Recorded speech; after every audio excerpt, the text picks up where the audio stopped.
The effectiveness of individual media channels has always been an old chestnut, and it's something that the industry's battled with for many, many years.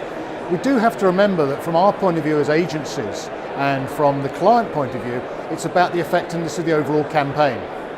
So actually restricting it to individual media channels is not necessarily the right way to operate, in that there are halo effects and synergistic effects between the different media. So for us really, in 2018, we're looking at television and broadcaster and subscription VOD and AVOD, advertising VOD, that are carrying premium content. And the effectiveness around that premium content will vary by device and will vary by screen size. But we must remember where the fundamental issue lies, and that's actually in the creative message of the campaign to the consumer. So I'd rather reverse it round and actually talk about the effectiveness of the creative in terms of the campaign message to the consumer, and then overlay that on top of the different media channels and the combination of channels that are being used by the marketeer. What's digital measurement really lacking? I think let me answer that by beginning to say that what digital has brought over the last 17 years I've been involved with it, what it's brought to us is a challenge, and it's brought a lot of new data points that previously never existed. I think also it's maybe highlighted where the traditional television audience measurement, based on a 30-second view and an opportunity to see, was seen as the all-embracing GRP, or in UK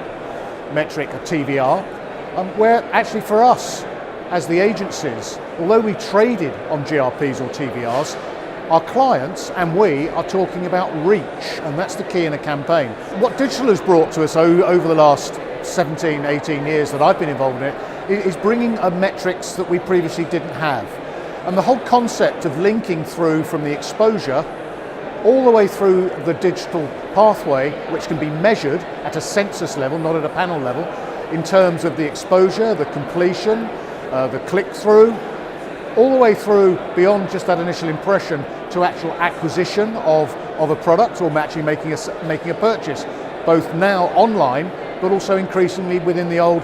offline bricks and mortar environments. So digital's brought all of that to us, and I think bringing digital's opportunities, particularly in attribution, is going to be a wonderful way to actually bring the bar much higher for television as well, where we get an integrated set of measures. Over the last decade or so, we've gone through a process where it wasn't just about delivering a reach or a certain number of optimized ratings at a cost-effective cost per thousand on television, or looking at impressions and what our click-through rate was. We've moved into far more sophisticated attribution modeling, particularly for the brand building advertising, which is in most cases 50 to 60% of the total budget, and not just the activation stage, which in most cases is between 50 and 40% of the budget. So attribution means that we can look at the individual exposures and the consumer reactions to them in terms of getting the receptivity, the cut through and the breakthrough in terms of the brand message, all the way through to the messages that would occur at the activation stage, which may be actually getting a brand preference or indeed a trigger to actually go and purchase. Attribution modeling has been very complicated. It used to be very much a black box science in terms of econometric modeling. Attribution is now becoming far more available in the marketplace. There are some excellent companies working with attribution modeling, and I think as machine learning and AI improves, we're actually going to get much closer to understanding about the real attribution, and it's not just the exposure that matters, it's that creative message and what that's done to the consumer.